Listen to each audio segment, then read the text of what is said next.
Saya mulai lagi pada sesi kedua perkuliahan hukum tata negara pertemuan keempat ini,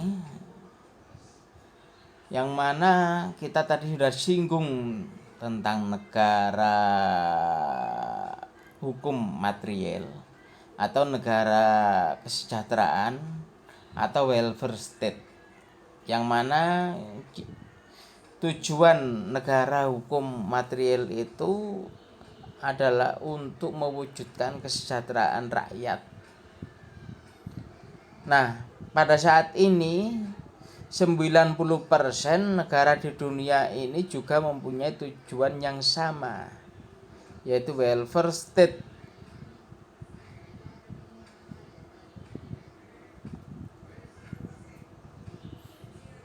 Nah, makanya di dunia ini ada panitia untuk mencatat peringkat. Jadi melakukan survei, habis itu diperingkat. Tapi Indonesia ini pada tahun 2020 ini peringkatnya hanya pada posisi 111 dari 188 negara. Wah, ini yang sangat ironis. Kita sangat prihatin karena kalau hanya peringkatnya itu 111, padahal yang disurvei itu hanya 188. Kalau 188 itu berarti diambil separuhnya itu cuma 94. Kita ini lebih dari 94, berarti kalau dihitung mana negara yang sejahtera, mana yang tidak sejahtera, dibelah jadi 2, 188. Yang 94 dianggap sebagai negara sejahtera, yang 95 ke atas ini dianggap negara tidak sejahtera. Kalau bahasa Orde Baru dulu, kita ini bukan negara maju, bukan negara yang sejahtera, tapi kita negara berkembang.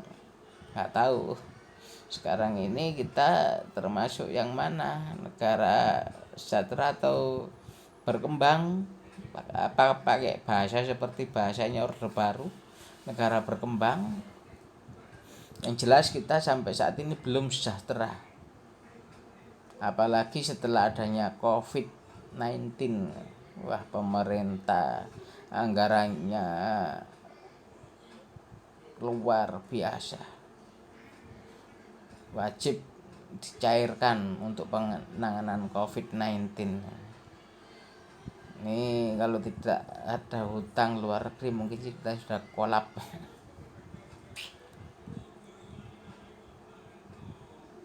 Memang dari isu yang saya dengar, si pembuat virus dan disebarkan ini sengaja negara-negara yang keuangannya tipis seperti Indonesia ini memang sengaja dibikin kolap supaya mereka cari pinjaman ke negara-negara yang maju, yang kaya. Jadi kalau pinjam kan tergantung, akhirnya kita jadi menggantung terus sama negara-negara.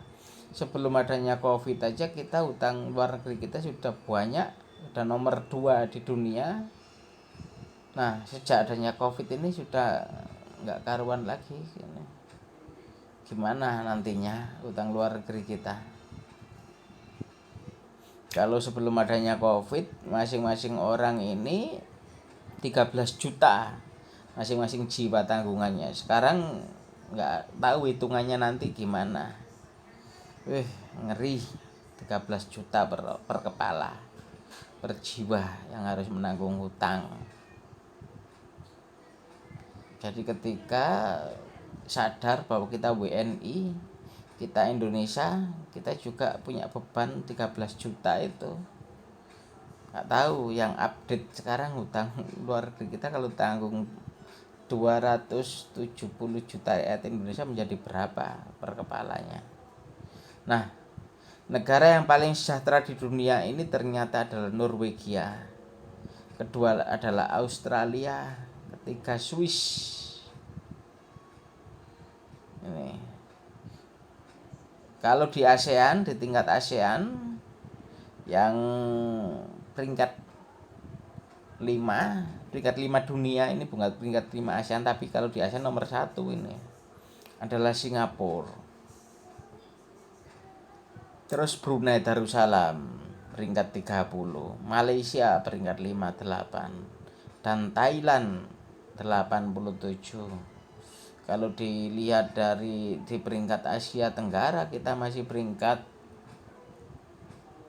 5 ini. Wah, ngeri. Benar-benar ngeri. Peringkat 5. Padahal presiden sebelumnya sudah mencanangkan bahwa Indonesia itu harus beranjak di peringkat 50 atau 40 dunia gitu, biar sejajar dengan Malaysia, Brunei. Kalau sejajar dengan Singapura kita sulit. Makanya mungkin yang setara dengan kita itu, yang bisa kita kejar itu Malaysia, Brunei, Thailand. Tapi kenyataannya ya kita masih peringkat 111. Masih agak jauh. Ini untuk hiburan aja, yang dibawa negara kita itu ada bangsa Myanmar, bangsa Kamboja, bangsa Laos, Vietnam, dan Filipina. Itu yang. Nah, apa yang harus dilakukan oleh pemerintah supaya peringkat kesejahteraan kita itu meningkat? Ternyata parameter yang ditetapkan oleh UNDP dalam melakukan survei SDI itu adalah combines dimension. Jadi mengkombinasikan 3 dimensi. Dimensi yang pertama adalah long and healthy life expectancy at birth. Jadi kita hidup ini harus berumur panjang dan sehat. Itu. Terus juga harapan hidup waktu lahir harus tinggi, tidak boleh rendah. Makanya indikator pertama adalah kesehatan. Makanya tadi negara wajib mencurahkan anggaran yang sebesar-besarnya untuk penanganan penyakit, wabah penyakit seperti COVID-19 ini, ya karena itu sebagai konsekuensi bahwa kita ini negara kesejahteraan.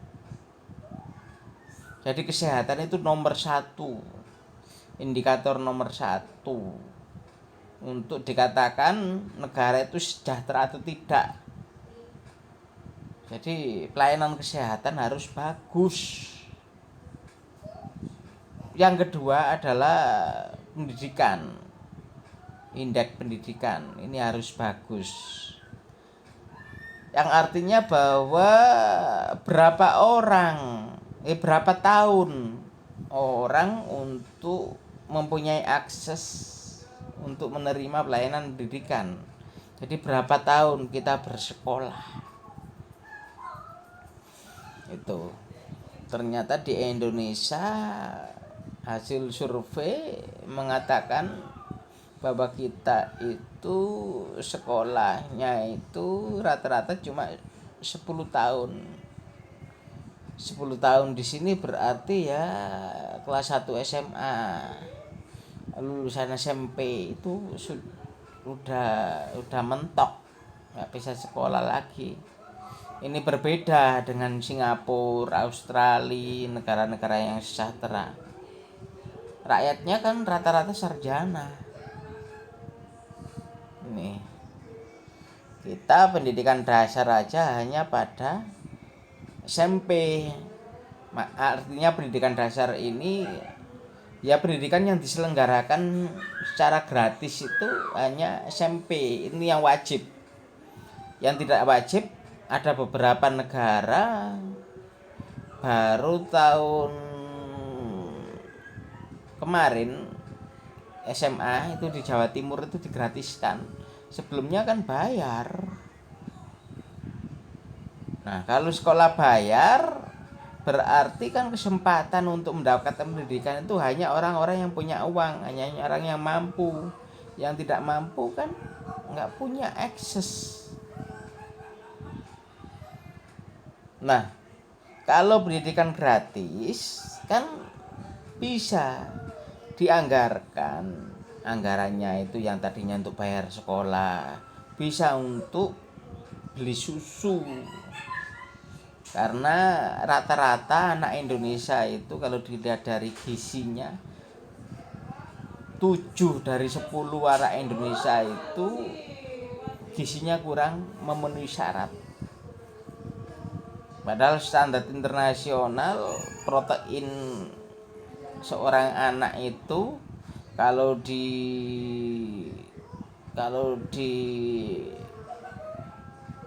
konversikan dengan telur itu ya tiap hari minimal 10 telur itu. Jadi kalau makan 3 kali, setiap makan itu proteinnya 3 telur. Pagi 3 telur, siang 3 telur, malam 3 telur. Itu standar protein untuk anak-anak karena masih dalam pertumbuhan. Masih dalam pertumbuhan itu butuh gizi, makanya anak-anak kita kan pertumbuhannya ya segitu-gitu aja, tidak yang ada yang besar. Makanya kalau orang-orang barat itu mereka itu tumbuh besar itu ya karena porsi makannya itu sudah memenuhi standar gizi. Nah, yang ketiga adalah decent standard of living. Jadi punya pendapatan yang layak. Itu. Jadi ini kalau kita lihat dari sini sepertinya UMR upah minimum regional kita, oh ini negara yang paling sejahtera di dunia di Australia misalnya. Itu ini ada negara UMR tertinggi di dunia. Pertama Australia, terus Luxembourg, terus ada Belgia, ada Irlandia, ada Perancis, Belanda, Selandia Baru, Jerman, Kroasia, dan lain-lain sebagainya ini. Jadi di Australia itu UMR-nya itu 9,54 per jam. Ini kalau dulu ini dolar masih 14.500, kita kalikan 9,138, kalikan 8 jam per hari, kalikan 5 hari kerja, kalikan 4 minggu dalam 1 bulan, akhirnya terhitung di Australia itu UMR-nya 22.132.800 rupiah. Tuh. Makanya kita harus pinter, harus bisa bekerja ke luar negeri supaya dapat penghasilan banyak, supaya bisa lebih sejahtera. Nah, itu tentang negara kesejahteraan. Sekarang kita sambung dengan negara hukum yang demokratis. Bila mana suatu negara dikatakan menjalankan demokrasi, nih, pertama ternyata ada kriteria, yaitu adanya kebebasan untuk membentuk perkumpulan, kebebasan untuk berkumpul dan berserikat. Ini Indonesia sudah, kalau negara kesejahteraan tadi Indonesia peringkatnya masih 111, kalau demokrasi Indonesia ini peringkatnya atas. Kita masuk 10 besar, bahkan 5 besar di dunia. Negara paling demokratis sekarang ini. Bahkan pemilu kita, pemilu presiden, pemilu wakil presiden dan lain sebagainya itu demokrasinya lebih demokratis daripada Amerika sendiri. Kita pakai one man one vote, sedangkan Amerika masih belum pakai itu. Jadi mereka memang tiap orang berhak untuk memilih, tapi untuk dipilih, kita memilih seseorang belum tentu seseorang itu bisa jadi, karena di sana itu pakai sistem distrik. Jadi nanti kalau siapa yang menang di kabupaten baru mewakili kabupaten itu, terus dilombakan lagi di provinsi. Yang menang di provinsi, kalau kan negara bagian, baru mewakili negara bagian untuk bertanding di tingkat nasional. Jadi kayak kompetisi gitu. Kalau kita kan enggak, kita kan pokoknya semua dihitung, diperhitungkan, one man one vote-nya itu jalan. Jadi pemilihan langsung umum itu benar-benar terjadi. Kalau kita pantau, makanya pemilu di Amerika, makanya penghitungan suara di Amerika itu relatif lebih cepat. Karena yaitu dihitung yang menang di distrik ini ya dihitung satu, misalnya antara kayak kemarin tuh Trump sama Hillary Clinton. Distrik ini yang menang Trump, ya Trump yang jalan, Hillary Clinton nggak jalan. Di provinsi ini ya Trump yang jalan, yang menang. Tapi itu Hillary Clinton ya tidak di itu kan, ngitungnya gitu, simple gitu. Apalagi sekarang udah kayak gitu, online lagi malah lebih cepat. Tetapi ya itu kelemahannya, katanya ada isu yang berkembang bahwa kemenangannya Trump itu dibantu sama hacker. Jadi ada hacker di sana, sehingga di masyarakat waktu kampanye, waktu kelihatan Hillary Clinton yang menang, tapi kenyataannya secara yuridis formal itu yang menang adalah Trump, karena hitungan yang pakai komputer tadi itu, yang online tadi itu. Tetapi di sana walaupun Hillary Clinton pendukungnya banyak dan kalah, mereka itu legowo, tidak sampai berbuat onar, tidak sampai berbuat hura-hura, karena menurut mereka kekuasaan itu nomor 2, soal politik itu nomor 2, yang utama adalah kesejahteraan. Ini berbeda dengan mindset rakyat Indonesia. Kekuasaan politik itu dianggap segala-galanya, sedangkan kesejahteraan di nomor 2 kan. Indonesia itu tidak peduli rakyat, tidak perlu pejabat, sama-sama tidak sadar akan tujuan dibentuknya NKRI, yaitu untuk mewujudkan kesejahteraan, bukan untuk berkuasa, tapi untuk bagaimana gitu sejahtera. Nggak peduli siapa yang berkuasa, yang penting sejahtera. Harusnya pemikirannya seperti itu, seperti negara-negara maju di Eropa, di Amerika itu segitu. Kalau kita kan, kalau berbicara tentang demokrasi, wah, tapi kalau bicara kesejahteraan, wah. Nah, ciri khas demokrasi yang kedua adalah adanya kebebasan untuk menyatakan pendapat. Jadi kita ini wis luar biasa. Kita menyatakan pendapat ini sudah dibebaskan demikian rupa. Cuma tidak ada kebebasan ketika di internet gitu aja, karena ada undang-undang ITE yang dipelintir oleh penegak hukum kita sehingga gampang sekali. Terakhir itu ada orang yang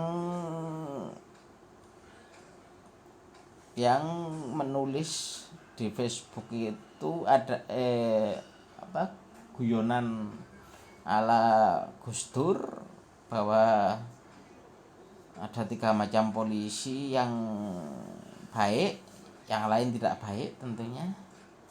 Ada Pak Hugeng yang pertama, yang kedua polisi tidur, dan yang ketiga patung polisi.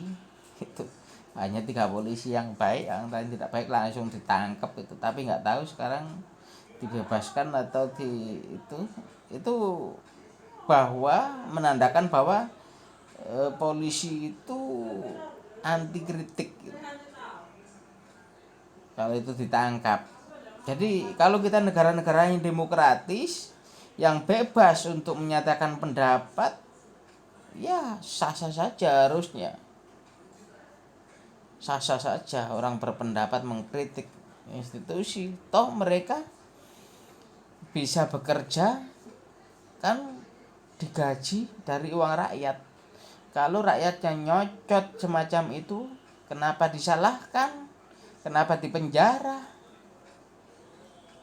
Harusnya kan bebas sebagai negara demokrasi. Terus juga harus punya hak suara dalam pemilu. Jadi orang jangan sampai golput benar-benar memilih. Tapi memilih di sini bukan karena amplop yang diberikan pada saat serangan fajar. Jadi Indonesia itu sudah jadi musim, terutama di kampung-kampung tertentu, masyarakat kelas bawah itu biasanya diserbu. Kalau ada pemilu itu pasti ada serangan fajar, ada amplop 50-an, ratusan. Tapi kalau di kawasan perumahan yang menengah ke atas itu hampir tidak ada seperti itu, karena masyarakatnya sudah terdidik, masyarakatnya akan sadar akan tanggung jawab tentang hak dan kewajibannya. Itu yang membuat demokrasi Indonesia ya seperti sudah ada kebebasan bersuara dalam pemilu itu, tapi kenyataannya ya Pak masih pakai money politik seperti itu. Ya gimana, masyarakat rakyatnya belum sadar demokrasi yang betul itu bagaimana. Terus pejabatnya juga memanfaatkan karena dia punya keinginan, ya dianggap investasi, itu ngamplopi rakyat. Terus adanya kesempatan untuk dipilih dan menduduki jabatan tertentu, ini sudah ada mekanisme kita. Terus dapat berbagai sumber informasi, ini sudah ada internet, sudah ada media-media online, ada media mainstream, media cetak, radio, televisi dan lain sebagainya, yang begitu bebas memberikan informasi kepada masyarakat. Apalagi dengan adanya undang-undang keterbukaan informasi ini, Indonesia ini sudah sangat luar biasa kalau dilihat dari informasinya. Terus adanya pemilihan yang bebas dan jujur, ini kita sudah melebihi Amerika dan lain sebagainya karena ada one man one vote-nya. Terus kebijakan lembaga negara tergantung kehendak rakyat. Nih, jadi lembaga negara itu punya kebijakan yang gimana merespon kehendak rakyat ini yang susah. Sampai saat ini apa yang ditetapkan oleh DPR itu banyak yang kontroversial, yang tidak sama dengan kehendak rakyat. Ini kalau dari atas tadi kita seolah-olah itu adalah demokrasi secara formal.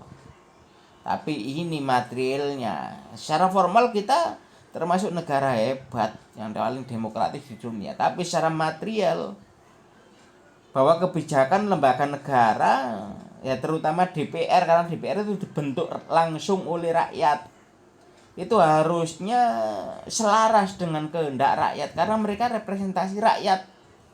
Tapi kenyataannya kan kebijakan undang-undang RUU yang didengungkan oleh DPR kan bertolak belakang dengan keinginan rakyat, dengan aspirasi rakyat.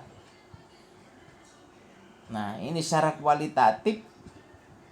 kualitas demokrasi kita masih belum bagus. Cuma secara formal aja, mekanisme yang dibuat oleh legislatif saja yang sudah bagus, tapi pelaksanaannya jelek, akhirnya outputnya juga jelek. Nah, berikutnya negara-negara demokratis ini nanti bisa kita pelajari lebih lanjut dalam slide saya. Saya tutup untuk sesi kali ini karena waktunya sudah hampir habis. Jadi ada perubahan paradigma dari desentralisasi menuju paradigma sentralistik. Ini kita bahas pada saat otonomi daerah saja.